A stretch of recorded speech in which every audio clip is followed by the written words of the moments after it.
And we're live. So, hello, everybody, on this beautiful Thursday. And I want to welcome Chela Diaz, who is joining me from Transcendent Abundance. And today's talk is going to be super, super fascinating because I think Chela does something no one else does. She takes the spiritual and she combines it with money talk. And I, for one, am extremely curious about all the things we will uncover today. And I also want to just quickly warn you, I am in Switzerland. It is 4 p.m. It's going to be really dark in about half an hour. So if my light changes on us while we talk, just ignore it. I'm just losing daylight here like crazy. Anyway, so Chela, please introduce yourself. Tell us who you are and what you do. Hi, my name is Chela, and I am a money relationship strategist. I help you combine your intuition with money. They don't have to be two separate things, combining them together so they can work just like magic. And I'm delighted to be here. Been looking forward to this. It is 7 a.m. for me here in California, and it's just marvelous, right? It's great to be here. We're at the nearly at the other spectrum of the day. Yeah. Or opposite spectrums. So let's jump right in because I mean, money and me included can be such a heavy topic, a topic people don't like to talk about money. I think especially women have a hard time with money, and I think do you service exclusively women, or do you also work with men if they come your way? I definitely primary women and awaken men. We don't want to leave them out. But I find that there's so many different services for men. So primarily women, but I have some male clients as well.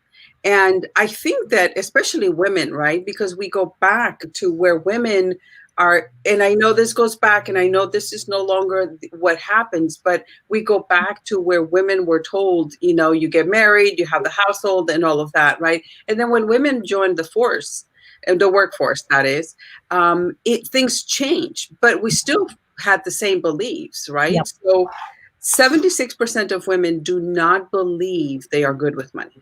Right. And 76%. 76% of women. Right. So it's about helping them understand that, yes, we're talking numbers because some women are believe that they're not good with math, but it really is more than math. It really, to me, is about, and we're in a great place because women tend to trust their intuition overall. Right. So it's about trusting that intuition and merging your intuition with money.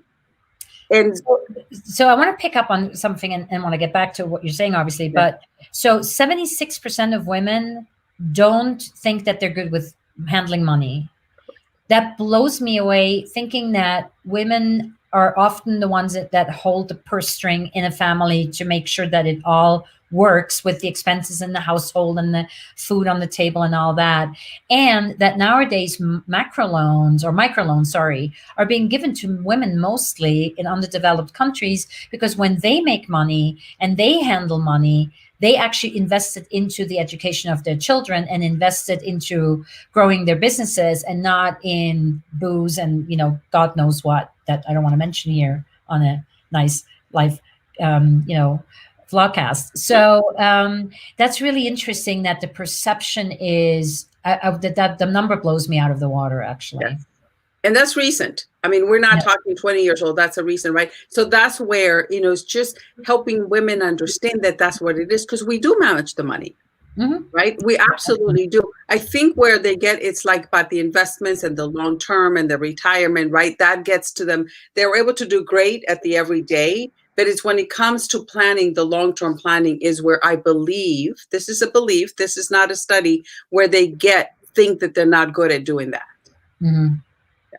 Wow. So it's a belief system where you kind of put your hook in and work with people. So tell me a little bit more about that. Absolutely. Because part of why what I have found in 15 years is that when women, it's the stories that we hear as children. Whatever that conversation was. And sometimes it's not even from parents. Sometimes it could be from a peer. Sometimes it could be from a teacher, somebody, from place you worship. It can be from so many different places. So it's not always parents, right? Yeah. It's Yeah. about what was that seed that was planted that Hmm. led you to believe that you're not good at managing money. And I have found although we're talking about money, it's about the self-worth, Hmm. right? Girls are not meant to be heard, they're meant to be seen. It goes back to a lot of different things, but it's whatever that incident that somebody experiences as a child that leads you to believe as an adult, which is why then women go out and they don't charge their value, right? Oh, Because yeah. Yeah. right? And so it all goes back to money, right? It's because we women, again, I don't mean it's all, but for today's topic, we're going to talk mostly about women because somebody here may know somebody that's in this situation. We all know a Right. woman, right? But if it's something that comes naturally for us, Hmm. right? It's a gift. That's our genius. Hmm. We feel, well, if it comes so naturally for us and we can do it all day without getting paid, should I charge? And the biggest, and this is $100,000 tip. Yes, it's a genius and you're good at this one area, but somebody else though is not, and they're willing to pay. Yeah. And this could apply to anything. And this could apply to a service or a product, right? They go Mhm. both in hand, right? Because even if it's a product, how often do you show up and share about your product, right? Yeah. How often do you show up and you share about what you do and how you can help people? Yep. Right? I'm talking from experience here because when I Yep. first started my business, I wanted to be the best kept secret, right? I wanted to really, but I wanted to be the best kept secret. I wasn't ready to be the energy healer, powerful, magical energy healer that I am, right? I was Hmm. concerned and I was afraid of what will people think of me, right? Yep. So I know, and I've been here, right? But it's when I get out of my own way and understand that not everybody is going to like me and it's okay. Yep. And I cannot help everybody and it's okay. Yep. Right? Because we It's get in very our own way. powerful. Yeah, we do. So how did that, I mean, was there, so I get the impression that there is a distinct moment where we are taught or we think we're being taught that we're not worth it. And B, that there's a distinct moment where you uncover for yourself that that is not the case. And then that sort of unleashes everything else. Do I understand that correctly? Absolutely. Absolutely. And it begins to, whether it's a product or a service, when you begin to show up and you don't take it personal. If somebody Hmm. says, no, I don't want to purchase your product or your service, it's not personal. Yep. You know what I mean? They're just not at the right time. It's just the timing is off. I think what's probably tough, male or female, is especially for. I mean, I work with service providers 99.9%, and they're very passionate about what they do, which is one of the reasons why they choose to show up on video. I mean, everybody should, but they do it before everybody else. And when you're passionate about what you do and you really want to help everybody, and then when not everybody is into what you're sharing and passionate and good at, I think there can be sort of a moment of being taken aback and going like, "Oh, okay. What do you mean you don't want video? What do you mean you don't want to do video marketing with me? I'm the best at it, you know." And then it becomes sort of a, yeah. You have to disassociate yourself from, or be able to keep the passion, but also understand that it's not for everybody. Correct. And also the timing, right? So Yeah, you yeah, may see a person that that your service is just what they need because you can see where they are and you yeah, can see where they're going to be able to go with your service, right? right. And same with me, right? Just because I can see, because part of my gifts is that I'm able to see, hear, and feel. So I know where the person energetically is. I know where the blocks are. But Mhm. just because I can see doesn't mean that the person is ready to go on that journey, Yeah, very true. right? So, total side question: you're a Reiki master, right? I am.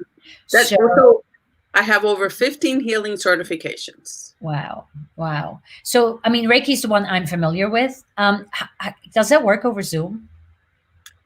It works over the phone even better. Because you're not distracted by the visual. Very good. Absolutely. Because when you get ready to and when I'm working with my clients and there's different emotions that show up, it's best to be private. You're sitting there, you can cry, you can scream, you can do whatever without having the additional distraction. Oh, somebody's watching me. Yeah. Okay. Interesting. Very And we interesting. do have quite a few folks watching us. So if you have a question that we like us to answer, you have some Mhm. incredible talent here. Yes. Go for it. Thank you. Yes, you can. Yeah, just throw it into the comments below, and we have an eye on it. So, and it's great to see Eddie and Michael who joined us, and Sophia. Hi, good to see you or read you as always. So while we wait for questions to hopefully come in, not hopefully, they will come in. Absolutely. So tell me, you use yourself as an example, or a particularly well suited case study. What is the moment where that click comes and it's like, oh, I'm obviously not good with money, or is that something where your parents, or as you said, your community said, is that something directed to a person directly, or is that something we sort of take up by osmosis by hearing people talk about women and money, or is it both? It's actually both. Yeah. It's really both, right? So one of my clients, she was young, and the mom was alcoholic, and the dad worked all the time, so he was never home. And so the mom would give this 6-year-old girl money to go to the grocery and buy groceries. Mm-hmm. Right? So the responsibility at a 6-year-old, but not only that, but she never knew once the next time she was going to be able to get money to go get groceries. Right? So she already has, right? So even though she was able to do that, that heaviness around having to do that as such a young child, it's something that she carried through her adult as coming in adult. So, and then how did that manifest itself in her business? Not showing up. She had a phenomenal program where she was making a huge impact, and she was in the investment was $700. Mm-hmm. After one session with me, she increased the price to $3,000. Right? Because when you let go, think of it as you're walking up a hill with a bag of potatoes, right? And you don't even know that you're carrying the potatoes.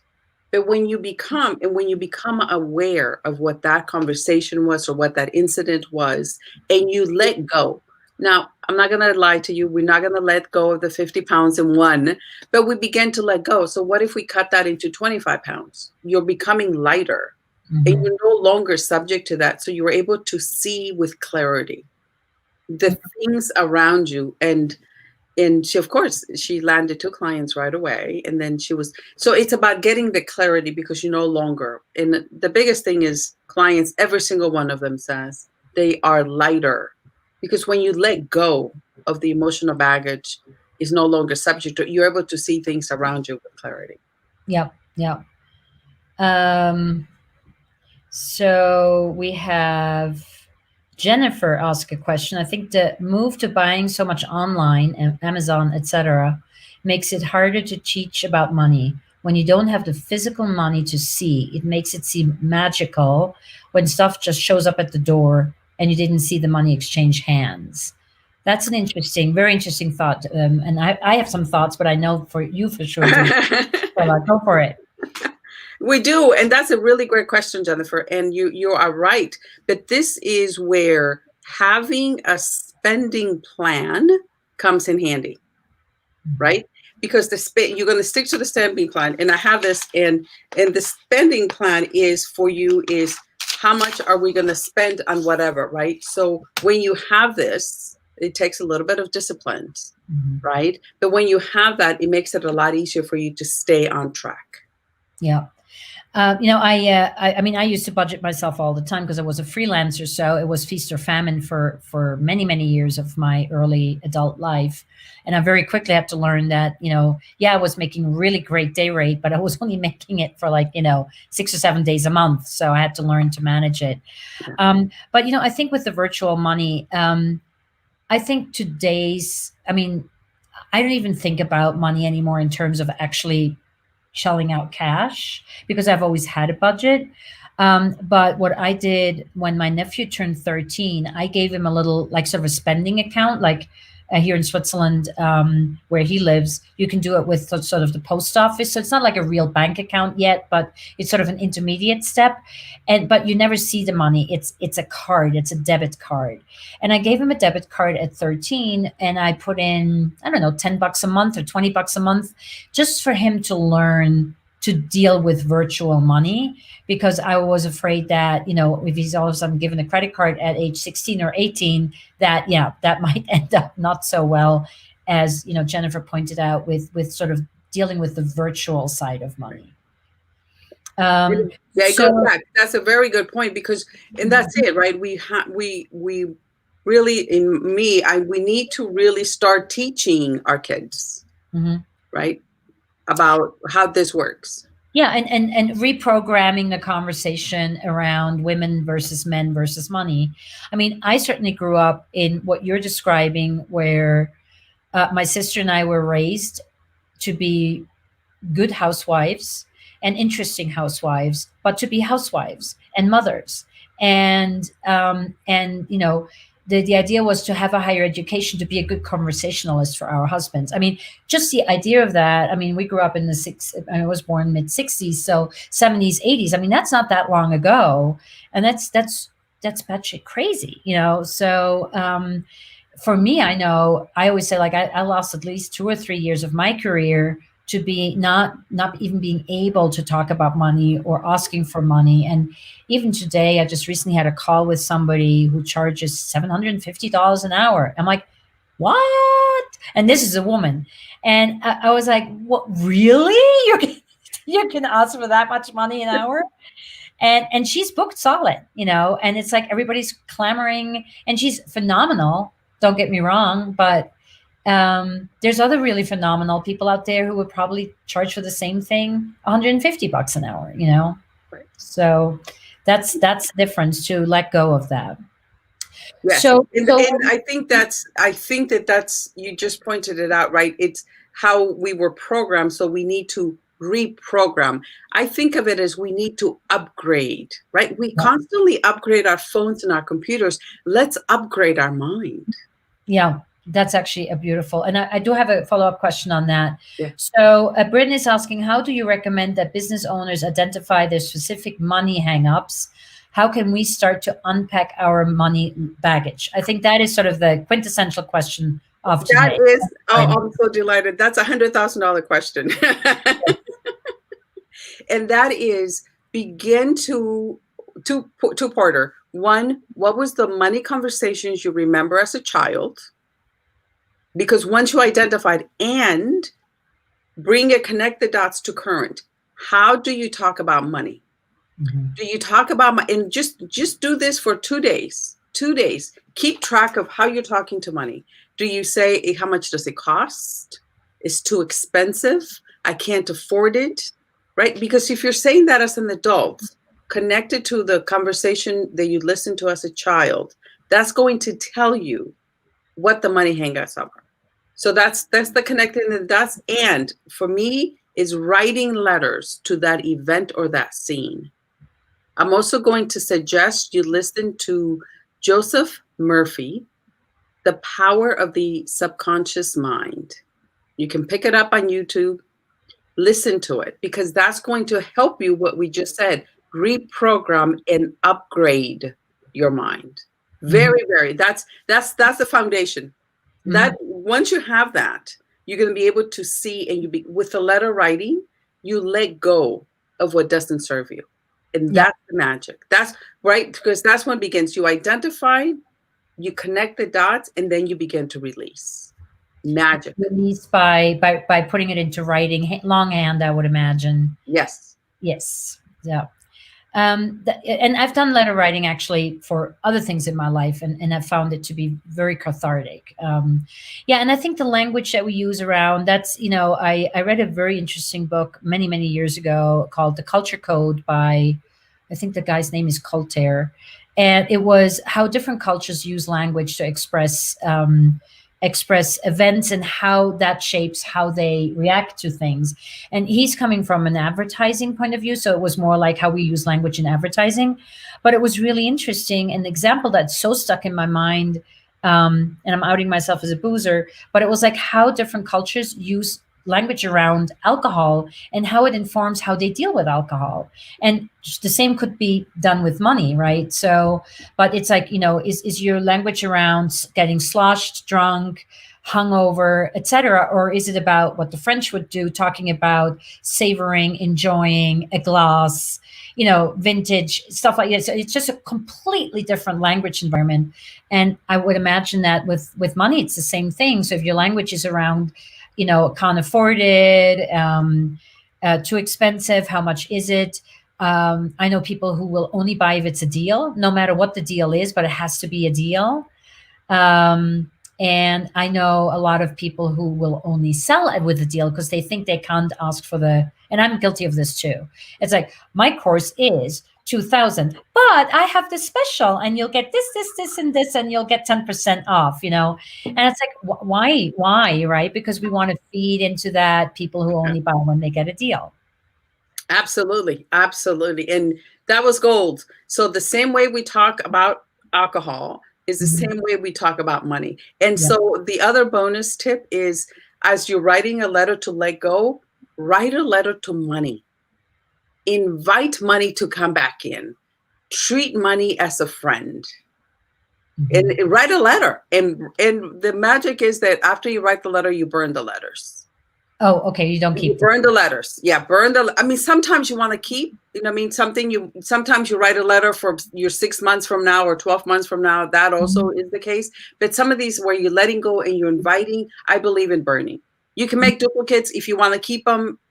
But yeah, burning the letters is really the other part to this magic. That releases it. Yeah.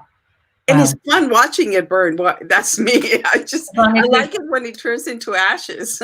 Yes, as long as you don't burn down the house, and then the money that comes to you is the insurance money. Make sure that it's in a safe place and you're able to do this. That's such an American thing of me to say. No, I think that's a perfect thing because we want for you to be safe and burn this letter safely. Yeah. So we have one LinkedIn user, I can't see who it is, says, "Thank goodness for moving forward and times changing. My team is 90% women, and I think they're all amazing women." Awesome. I don't know whether a man or a woman wrote that. I actually would love to know. And then, what tips do you have for women who know they're worth more than what they're earning? How can they ask for a raise or renegotiate their salary? So this is for somebody who is employed, not and I think that's an excellent question too. Because it holds is frightening. It is frightening. You were already shocked about the 76% women. Okay, but this is such a strong, powerful question. 98% of women take the first offer. Take whatever. Let's say that. Let's pretend that Nina, you're a woman, and I'm going to pretend I'm a man. We both get the same offer. We both get the same offer. A woman is going to take it. Okay. A man will ask. But this is so powerful. They'll ask. Is that the best you can do? That's it. That's it. 98%. So only 2% of women will try to, at least, and they're not even saying this is not good enough. They're just saying, is this the best you can do? Right. Wow. Or you can get more specific. You can negotiate. Can I get an additional 1 week vacation? Yep. The man will always come back with a question. It is just a question where women won't. So back to the question so that to me was very scary. Yep. So to me is find out, because it goes back to the self-worth, right? If we're not asking for, and I was there, I was in the corporate world. I was there. But to me at the time, I knew I could move somewhere else and make more money. But for me, being close to my kids was more important. Right. Right. So I did not switch to where I would have been able to go further away from home, where for me, taking off and having lunch with my kids from time to time, or picking them up after school from time to time, for me, that was more important at the time. Yep. That changed when they were older. But I would say is start looking. So for somebody, start looking at the trainings you have done, the number of years experience you have, right? All of this, and start putting a dollar value to it, which I know women don't, unfortunately, we don't do. We don't do this very well. Right. And it's not that if you've been here, and it doesn't matter if you have 2 years experience versus you have 20 years experience, you still have more experience than somebody. Can you see my voice is changing? I'm getting it. This is it. Well, this is an important topic to you. Yes. It is. Okay.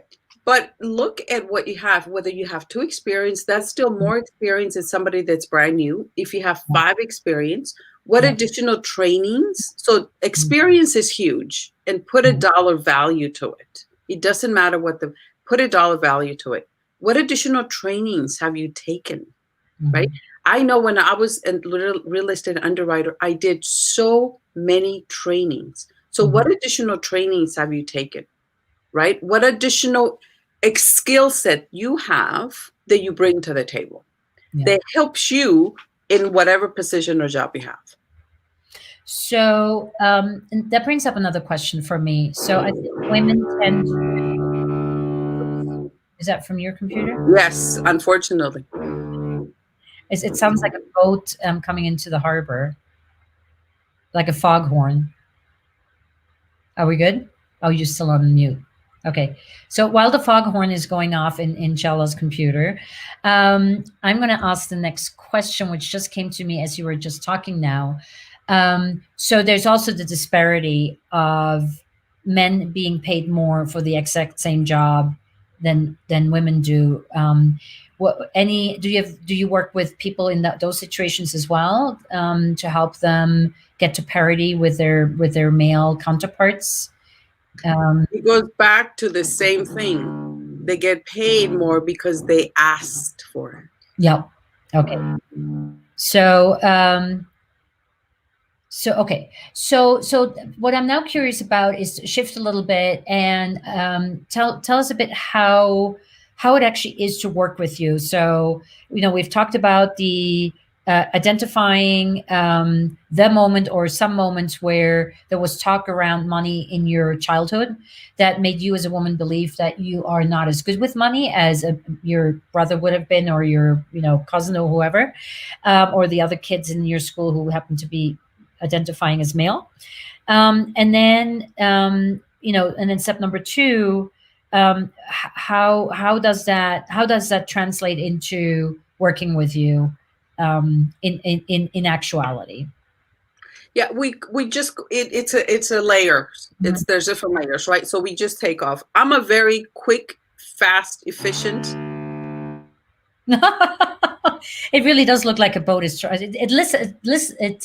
It sounds like a boat is trying to dock in your computer.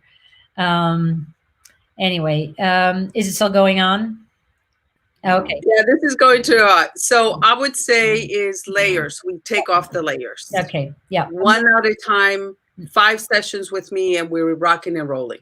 Now, are these sessions all talk over Zoom, or are these also Reiki sessions or other healing sessions? All of my 15 certifications come into play. Wow. 15. Can you just give us a few? And let's just ignore the horn. It's fine. We can still hear you. Right. This is real life, folks. The place where I live, we're redoing the roof. We're going to go solar. And that's what they're doing. Oh, they're drilling. Okay. They're drilling. I actually just had snow removal from my rooftop because we got like 6 foot of snow the last couple of days. And I couldn't figure out why my dog was barking nonstop. And I was like, he has to stop barking before we start this. But it's, as you can see, it's getting dark out. So they stopped removing the snow. So yeah, it's real life. Exactly. It's real life, folks. This is real life. Okay, yeah. So back to your certifications. I'm just curious. Yeah, well, so definitely Theta Healing was one of my first that I received. I'm a Kundalini teacher. That comes in handy with breath work and allowing people to get into their space. A Reiki teacher, Reiki master, family constellations, which was incredibly powerful. NLP, hypnosis, So I'm a hypnotherapist as well. And then the one that brought everything together for me, I have a starlight, was ninth dimension energy healing. It took everything I had done and wrapped it up in one package. I call it my Tiffany package, right? It just wrapped it up so I don't know what, I just know that whatever the person needs is what I'm able to, you know what I mean? It's so I don't pick, I don't choose. That takes too much thinking. It's just allowing whatever that person needs to come through to me. Interesting. So, so now this is a question. So go back to male versus female and money and self worth. If you were a guy, do you think you would have done that many different certifications, or was that something you felt as a woman you needed to have?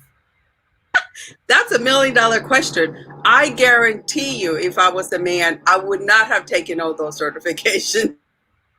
Yeah, I just had a feeling because since we're on the topic. So, and thanks for giving me the $1 million question, because until now everybody got the $100,000 question. So, part of me was that I didn't want to be known as the healer, right? So I wanted to hide that. yeah, So I took one more certification. It almost like I was running from myself. yeah, But then when that last one came, I was like, oh, this is it. It's enough. yeah. I have enough tools. Not that I can't learn, because I'm always learning, but I don't need another certification. Yeah. I'm able to help people here and now. Yeah. But that's a good one. But it's interesting because I when I started realizing that my days as a production company, service production company, were coming to an end, and I was pivoting myself into being much more of a coach and of a consultant. I of course immediately looked into getting proper certification for it. And I looked into, ICF, which is, the world over the best accredited place to get started, at least. And, there were all these other really fascinating certifications. And then thank God, I don't even know who saved me anymore, but I did talk to a couple of people, and they all said the same. They're like, you're so highly qualified in what you do. You don't need a stinking, certification. Just let us date ourselves here, Nina. We don't need a stinking badge. yes. Just be yourself and do and help other people. And I was like, and then it was like, oh shit, now I really have to do. But it was really fascinating to see how I just automatically went the route of like, ooh, I need some stinking badges. Exactly. So I didn't, and I'm glad I didn't, because no one has ever asked me whether I have any certification. And I have 30 years of work experience as a producer and as a filmmaker. If that's not enough for you, I don't know. That's not your client, right? If that's not enough, then that's not your client, and that's really crucial. And that's the other thing. Yeah. So congratulations for not taking those. The certifications, but that's where we show up, right? We have the skill, and that's where the experience comes in, right? Because the experience, to me, is worth a lot more than the certification, because the certificate, it's hands-on, right? Right? It's the difference between reading a book and doing the action. You read a book, it's not going to teach you how to ride a bike. No. You have to do it. And riding the bike, at the beginning, it might be, or driving a car, right? At the beginning, it's going to be a little bit of a challenge. But once you master that, a book is not going to be able to do that for you. Yep. Very much agreed. Very much agreed.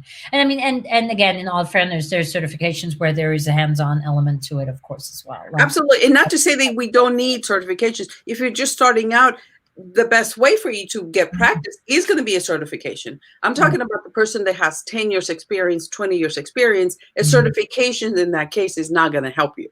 No, right? No, So it's just going to prolong. You know what it is? And for me, that was certainly true. I tried to put distance between me and having to make money and having to prove that I'm worth it. And I was only going to be worth it if people actually paid me. And I think that was sort of I've gotten over it since, thank God.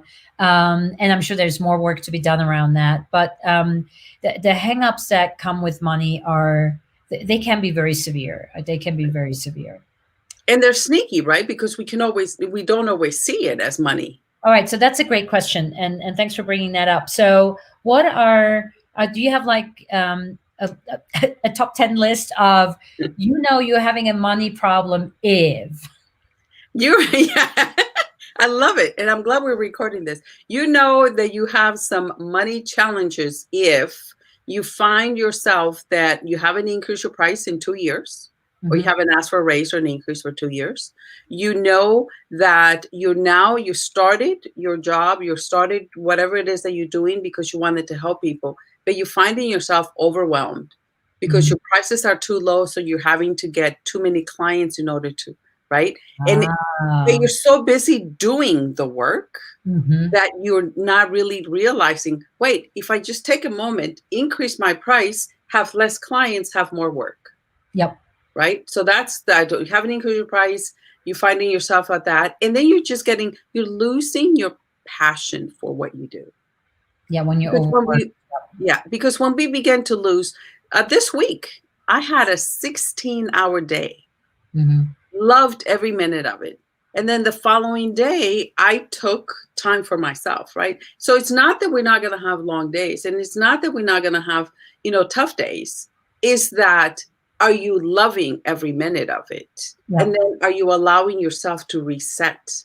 That's crucial. That's hugely important. Yeah. And so those are two. Any others? Or are those sort of the two main ones? Well, and also how you talk to money, right? Are you saying you're never enough? You're feeling like you're chasing money versus allowing money to show up, right? That's the difference. I love that. I just also the way you're saying it. I love that. Yeah. So that will be another one. And then really look at how you're talking to it. How do you have, money around the house, your dollar bills, your $2 bills. I love $2 bills. There's something magical to me about $2 bills. And that's something really my kids do. We give each other $2 bills, which they're not easy to come by right now, right? Because for whatever reason. Years, yeah. Right. Yeah. So I'm gonna have to go get a whole bunch of them. But have money around you and make friends with money. Right? Yeah. Don't think, make friends. Just think of money and talk to money as if they were a friend. So if you were a friend and you're saying you're never enough, you're never around, will that friend stick around? Right? So invite money and talk to money and see where that goes. And how generous are you with your time and your money when it comes time to give back? Yeah, very important. Because if you're so stressed out and you're so tired, you don't have time to give back. And I don't necessarily mean money. Are you giving back? Yeah, in all of it. Yeah. Yeah. Abundance begets abundance for sure. Yep. So my last question, and I always say my last question, then I have 10 more. But for now, my last question is, so we both sell services, we both sell programs. How do you talk to your clients that are signing up for your services about overcoming the objective of no money? That's a good one. It all goes back to self-worth, right? Because, if you're ready to hire Nina and you're like, I have no money, then you know what? What's really underneath? Because I don't believe it's about money. Are they people that don't have money? Yes. But I think there's a deeper thing there. I think that it's about, I don't believe I'm worth it. I don't believe I'm valuable. I don't believe that I deserve this investment. I don't believe that I need to show up on video to, make an impact. It goes back to value. I don't value myself. I don't. And sometimes I'm able to say, and I'm really good. I already know the people that are ready. It's about knowing when the person is ready. Yeah. Because if they're ready, it's going to make an easy decision. If they're not ready, it's time to put them in the back burner and maybe check with them a couple of months down the line. Yeah. Yeah. I did that phase. I've had people in services that were not ready. But I had a good conversation with them and made them ready, and it never paid off. It just didn't. They were not ready. Yeah. Yeah. And that's where I think the magic is. It's not about the money. It's about really coming from your heart and saying, I know I can help them, but are they ready to do the work? Yeah.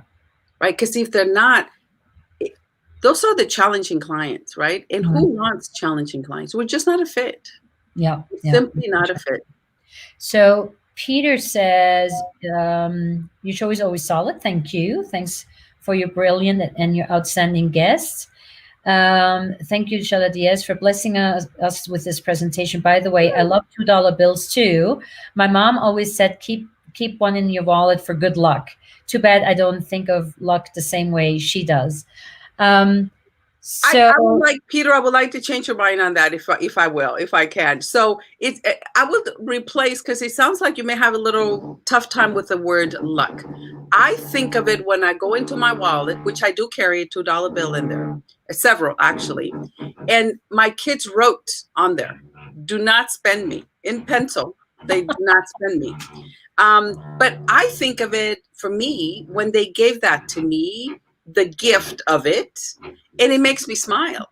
And then I purchase some myself and I have them in there. And when I have them, because I have such a joy with the $2 bill, it just makes me smile, right? I know that, even if I have 20, $100 bills, is not going to get, which I wouldn't carry that many in there. And that's what I give as tips. Part of my tips when I go, I like to give cash for tips, and I always give $2 bills. do you just get them at the bank, by the way? I mean, it's a stupid question. I haven't seen one in years. Okay. Yeah, you have to, but see, not all the banks carry them, so it's really tough to get them. Yeah. My bank doesn't have them, so I asked one of my sons to go get some at his bank. Yeah. But I think, I love that with the good luck. My parents gave me, I don't even know what it was. I think it was a $100 bill when I came to America in '89. Yikes! And I was very young, and they wrote on it with a permanent marker. It says, "In God we trust," and in Nina we trust. Hugs and kisses. And I have that $100 bill to this day. It's 31 years later. I've never spent it, just because it gives me so much joy. Because each time I pack my suitcase and my passport, I keep it with my passport. Now passports with a plural S. That dollar bill travels with me. That $100 bill travels with me, and it's I will never spend it. And now it's probably worth a gazillion dollars, because back then $100 was worth probably, I don't know, 500 Swiss francs, and now but it's just it's an emotional thing that they expressed that they would trust in me, and gave me this money as an emergency money, and I never needed it. And I mean, today $100 doesn't get you very far. Back then, $100 was a sizable amount of money, right? So, yeah. So, Peter, I hope my wish to you is that maybe a $2 bill doesn't work for you. Get a $100 bill. It's whatever that works for you. But when you open up that surprise, I know it sounds silly because it's in the wallet. I know it's there. But when you go to the groceries and you go get your ATM card and you see this, for me, it just brings a smile. So I suggest for you, Peter, find something that will do that. Whatever item that is, a picture, whatever that is, so that you get that pleasant surprise when you open up your wallet. But I think the important thing is that it is money, right? Because it then creates a pleasant smile in connection with money that so many people think is dirty, right? So I think that is sort of a way of very powerfully changing the conversation around money, right? Correct. And whatever that bill, if $2 doesn't work, 20, 40, 50, I like $50 bills too, though. Yeah. Right. Whatever works for you. That's my Yeah. There you go. See, it does remind you of your mom, and it makes you smile. And when you because joy attracts money. Because when you're in joy, money follows. When you're doing and love what you do, money follows. Now, sometimes we do get in our own way. I'm not going to lie, because I've done this, right? But really, it's the more you practice, the more you're able to do that. Mm-hmm. Thank you, Peter. Thank you so much for asking the question and bringing. Yeah, that was a good one. Yeah.